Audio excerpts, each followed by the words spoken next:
Hello, what lurks beneath. Facebook werewolf story here again. Sorry it's taking me so long to write you my real-life experiences. All I can say is that there are a lot of people in this world that typically clam up and hide traumatic experiences easily, especially if it was far out of the ordinary. Some just have one bad experience, and they can't even talk about it, causing them to have PTSD for the rest of their lives. And as I've told you, I've had many supernatural experiences. Some good, but mostly bad. I'm tired of living with it alone inside. I have this need to dump the baggage. Finding you and being able to freely and anonymously share my life experiences has helped me in some ways. Just finding it difficult to pull it out into words. Thanks again for sharing my letters to your audience. If they can learn something, that is very satisfying. I will write you more in the future. Just takes a lot to dig out. So sorry for the procrastination.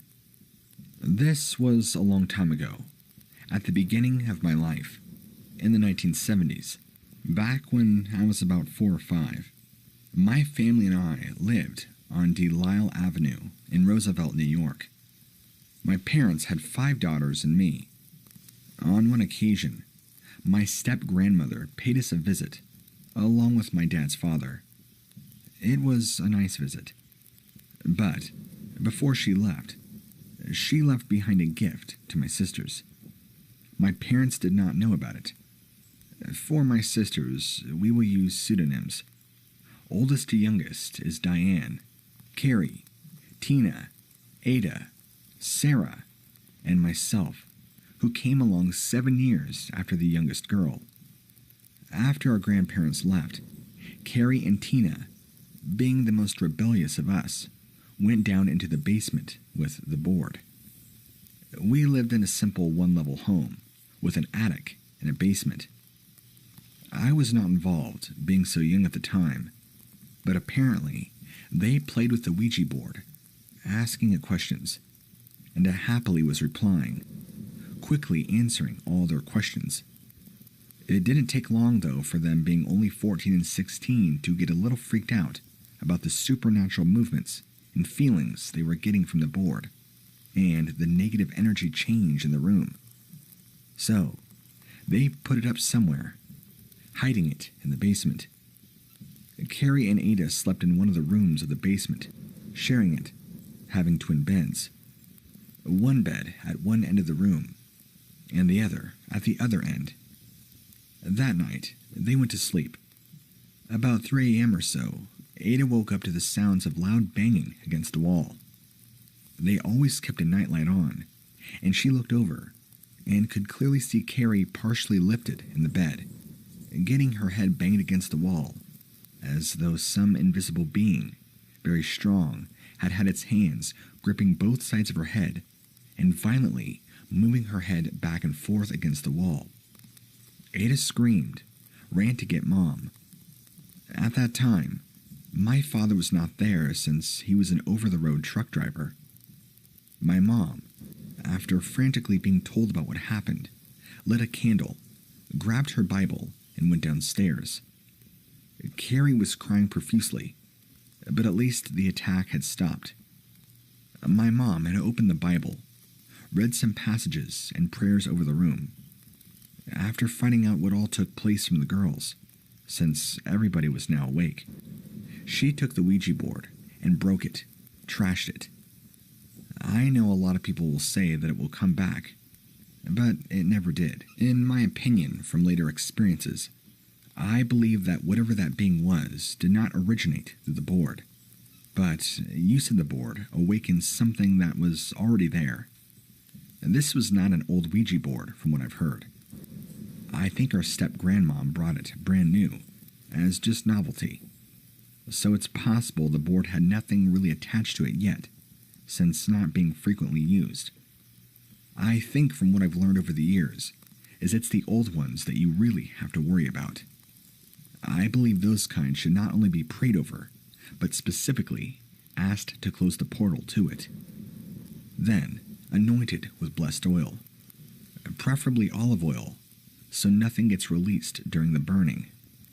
Another thing I had heard frequently over the years in that neighborhood was either near or built on an ancient native burial ground. Just behind that particular street, it's quite woodsy, with a drainage creek. My friends and I used to go back there, catch frogs. It always seemed back in those trees it was a little darker, perhaps heavier there, but not so much that we were scared to play. So with that being said, I think what happened after, and many tumultuous years onward, was the result of waking something up, drawing the attention of something that was already there, not tied to the board. Strange things occurred, things being moved or missing, fights and arguments over crazy accusations amongst the girls. I remember it being so nice, peaceful, and loving in our home till that time. Then it just seemed like all hell had broken loose. One time, Tina and Ada got into such a bad fight that Tina actually stabbed Ada in the arm with a wire hanger. Sarah often bullied me and beat me up often. If she got caught, my mom beat her. Then, my mom got into it often with the girls, and everybody argued all the time, because she's become so callous, like the woman in the movie, Mommy Dearest.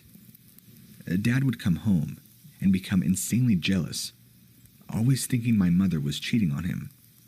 It was like living with Mr. from The Color Purple. Such a radical personality change. They started fighting all the time. He even got drunk one night and shot bullets off into one of the closets of my sister Tina's room on the main level, just after Carrie moved us younger ones from hiding in that closet to under the bed. One night, the fights got so bad, my sister put me outside the window at night and told me to go to the neighbors. I was in my underwear, and it was the middle of winter. Apparently, I blacked it out, but my sister Ada recounted the incident to me. Apparently, I was on the back doorstep of the neighbors all night, since they never woke to let me in, and the chaos, they forgot about me till morning. Somehow I survived without any side effects like frostbite or anything. As we got older, things seemed to die down a bit, but every now and then, things would always kick off explosively, like every 6 months or so. One time, a year or so after my sister Tina had a child out of wedlock, but afterward, did marry the guy, my dad got drunk, shot up the house, and shot at my sister, and just missed. Her husband fled already, because he knew my dad hated him. I was just 9 at the time, but came out my room to talk him down. He calmed down. The police arrived, but of course, Mom bailed him out. Another time, they got into a really bad fight, and my mom cut his back open. Things were different back then. The laws and such, so we were able to get the charges dropped after he got stitched up. One time, one of my dad's trucker friends came by and spent the night in the basement. Around the middle of the night, we all woke to hear the man screaming at the top of his lungs in the basement. We heard him running up the stairs shortly after, like a stampeding elephant. This big, strong black man is huge, like the refrigerator Perry in denim overalls. 6'3" or 6'4", close to 400 pounds. His eyes were bigger than quarters. He told my parents he was leaving immediately, that he would rather sleep in his truck than spend another second down there in that basement, that he saw a shadow figure over him, and it was strangling him in bed, and was so strong it took him a while to break free from its grip. Needless to say, he never stayed at our house ever again. Also, there were reports from others who visited and were down there seeing a shadow figure out of the corner of their eye. Most of my sisters gradually married very young, quickly moved out of the home, one by one. But one in particular, Sarah, never had any problems down there. Her being the last girl, she actually liked it down there, and made it like a little apartment for herself. But her whole outer appearance changed. She became moody and began wearing all black, constantly singing that old classic soul song, Black Butterfly. She frequently rebelled against my mother. I remember her and my other sister Tina getting physical with my mother after arguments. One time, she mouthed off and disrespected my dad, and he started choking her and pinning her down to her bed. Suddenly, she gained superhuman strength and decked my dad so hard, knocking him off of her and back onto the floor.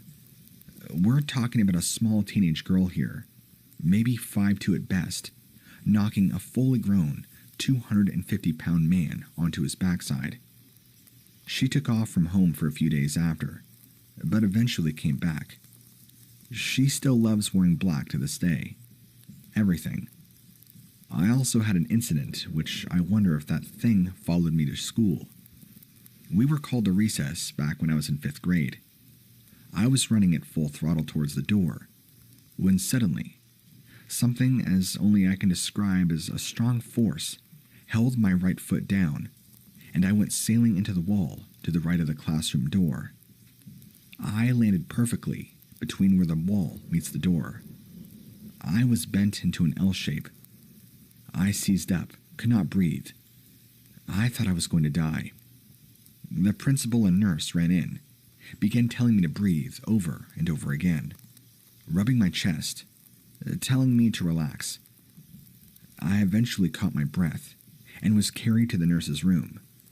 When my mom arrived, they told her I had a ripped muscle in my lower left part of my back, but I should fully recover, and that I was young and would heal up okay. I still have a dent in that area to this day. Did that thing follow me and try to kill me? Can't say for certain, but I'm 100% positive there was nobody near my right foot, or some kid tripped me, or something like that. Okay, let's get back to Sarah. After her marriage, Sarah and her husband moved around Nassau County to a few different places. My parents eventually moved with me to Florida in the 80s to develop their homestead there, about 20 acres or so. They called me their little last of the Mohicans and told me I would learn animal farming. That situation eventually turned into a hybrid script of Green Acres, Good Times, and Texas Chainsaw Massacre, but only the animals got massacred. No people, luckily, but that's a whole other story. Let me get back on topic. My parents decided to rent the home in New York out. After going through a few renters, my sister Tina decided to rent it. She and her husband had been separated, so she decided to stay there. But she could not afford all the rent, and Sarah and her husband decided to move back into the home. Tina moved into the basement, but after frequent arguing with Sarah and her husband, she moved out. Sarah and her husband made out fine on their own, with their 3 children. Eventually, they began having the same battles my parents had. No guns or knives ever entered the situation, thank God. But it did get physical. One time, on a visit, I witnessed her husband hit Sarah in the back of the head with a medium container of store-bought potato salad. Needless to say, she had him arrested, and she then later bailed him out. That visit was in the 90s. An incident a few years before, I believe. She snuck up on him whilst working on something in the yard, knocked him out cold with a 2x4 for putting his hands on her earlier. Years later, I flew up there in the early 2000s to visit, and I noticed my nephew would draw pictures of demons, numerous ones, different kinds, but mostly the same one with horns like a goat. I asked him why he did that. He said he saw them in his dreams. On another visit during Thanksgiving, I remember sitting at the dinner table, letting my meal settle. Everybody had gotten up, gone to their rooms, but my niece lingered. She is my sister's firstborn. She eventually sat near me and told me that she loved her mother very much, but sometimes she could be so evil towards her for no reason. She went on to say that there was also something very evil dwelling in that house. One night, she had been awakened to see an ink-black figure coming out of her closet with glowing red eyes. She said that she closed her eyes and prayed. When she reopened them, it was gone. And guess where her room was? In the basement. She never had too many problems after that, so she stayed down there and made a nice little home of it, like an apartment. She is a special girl with a glow all her own. Not just beautiful on the outside, but her heart and spirit on the inside too. She occasionally caught a shadow lurking in the corner of her eye, but nothing ever tried to attack her. She married, but it's strange because even though they should be young and fertile, like everyone else in the family, they never had children. They got tested and were found to be normal. 10 long years went by, and I believe she cried about it in prayer, and she finally got pregnant and had a little baby girl. According to African legends, the presence of some kinds of evil spirits can cause barrenness. One time, years ago, during a really bad thunder and lightning storm, there was a lot of arguing I heard going on. Lightning came down, struck the tree in the yard, splitting it, killing it, causing the house and surrounding area to rumble and shake violently. The tree had to be cut up and removed. I loved that old oak tree as a child. The front yard slanted downward the street, and that big old tree grew slanted also, covering the white wooden fence, and shaded a huge portion of the street in front of the house. I used to run right up to the branch, hanging over the fence, and sit there, looking at the sky, and letting my imagination go wild, watching all the clouds roll by. So many trees on our street, but that particular one got struck dead. Okay, fast forward to 2019. This is the climax of everything I can tell you that I think got triggered by that darn Ouija board. I had a dream one night of seeing a bushel of bluish-purple flowers. Fire exploded around it, but the flowers did not burn. I woke up, confused as to what that meant, but ended up throwing it in the back of my mental Rolodex and going to work. A week later, my sister Sarah's home in New York burnt down. Even though the outer structure held up, the interior was just gutted with fire to the rooftop, where a huge burn hole could be seen at the peak of the house in the cell phone recording and photos. At this time, the house had a second level built and a new attic since years ago. She and her husband had gotten a refinancing on the house and a home equity loan, and they put a lot of time and energy into remodeling the place. I saw her video recording as the fire practically was exploding through the front door and pulsating like it was alive. The fire department was very late, not unheard of in neighborhoods like that one in the town of Roosevelt. It took them 25 minutes or so to get there, and by then it was way too late. My nephew woke up just in time to alert his parents, brother, and sister's family to get out of the house. They all survived, but sadly, my niece's dog died in the basement. Afterward, they had to go rent a house. She took a lot of pictures and recordings of the damage, but one picture stood out. Inside the middle of the house, in the nook near the staircase leading up to the second story, perfectly intact and not burned on, a stand was a big vase. It was a gift to her from our step-grandmom many years ago, long before she died. And get this, the vase is decorated with bluish-purple flowers, like I saw in my dream. Was her spirit there, protecting that area in the house? Or even perhaps influenced my nephew to wake up early, getting everybody out of the home mere seconds before the house was finally engulfed in flames? I don't know. Maybe. Even though she was the one who gave my sisters the board many years ago in the first place, I really do not think she planned to deliberately cause our whole family so many serious problems. I really believe she was ignorant and the consequences of her actions back then. But perhaps she was there at the house that early morning, influencing things in a good way, acting as a guardian perhaps. I will never know for sure. Afterward, there was a short investigation into the cause of the fire, but nothing was conclusively found to be the exact cause. They did conclude one thing. The fire started, you guessed it, in the basement. I'm so glad that nobody had been killed. Sad that the dog suffered, but that's life. And it's a good thing. A great thing circumstances didn't lead up to producing a far more worse scenario than what occurred. No tragic family funeral. One thing, though, is they had good home insurance, and the house has been replaced. My niece and nephews are back there with their kids, and doing okay. Nothing evil seems to be dwelling there anymore. Perhaps the fire purged it all away. But since the craziness hit in 2020, my sister and brother-in-law have been deciding to stay out of the New York area for now. They have a home and land and inheritance in Virginia, from his father who passed. They might move there permanently, let their kids and grandkids stay in the house in Long Island. I know this was a long story, but I couldn't clarify the domino effect that was caused by screwing around with the Ouija board without telling you everything I know in connection with it. I also know that many people use Ouija boards and don't have such horrific results.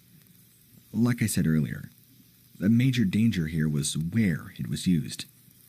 I believe after much learning and checking into occultic matters over the years, that the board just opened a portal, perhaps just a crack in an area where people really should not live for spiritual reasons, and something or things got through.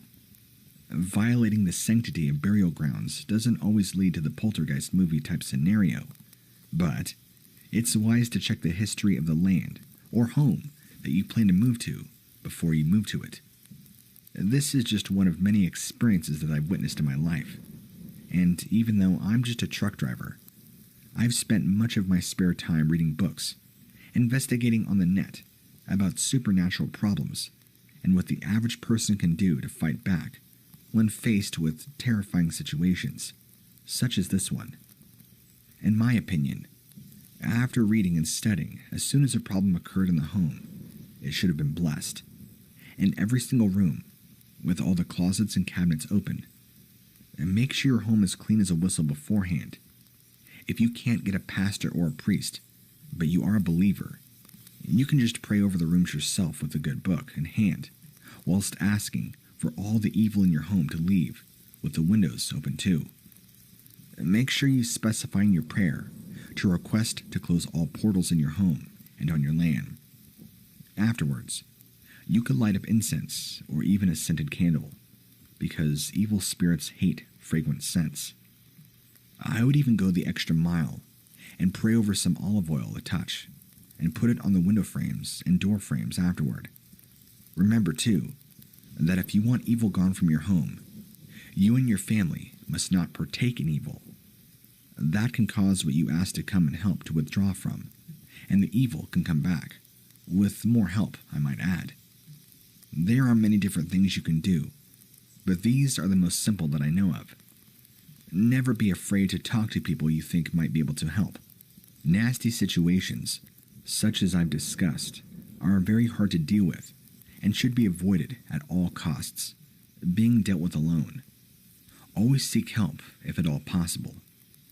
I've faced things like this before, alone, and I can tell you from my experience, doing spiritual warfare alone is dangerous and can sometimes turn out deadly. Entities can do and put their hands on you if they have an opening, and can see whether you are truly protected or not. There's an old film called The Entity, which is based on a true story. Very violent and very physical. All of it is documented. I hope should you read this entire account, that it helps somebody in your audience. That is my greatest hope by telling this story. If you can reach just one person. I have more stories to tell you as promised. I will share them with you over time. This telling took a lot out of me, and it might be a while before I send you another. Again, to you and your audience, take care, be safe, and as always, pay attention to your instincts when looking for a home. Never ignore your gut feelings. And for the love of God, please, please, please, never give or allow your children to play with Ouija boards.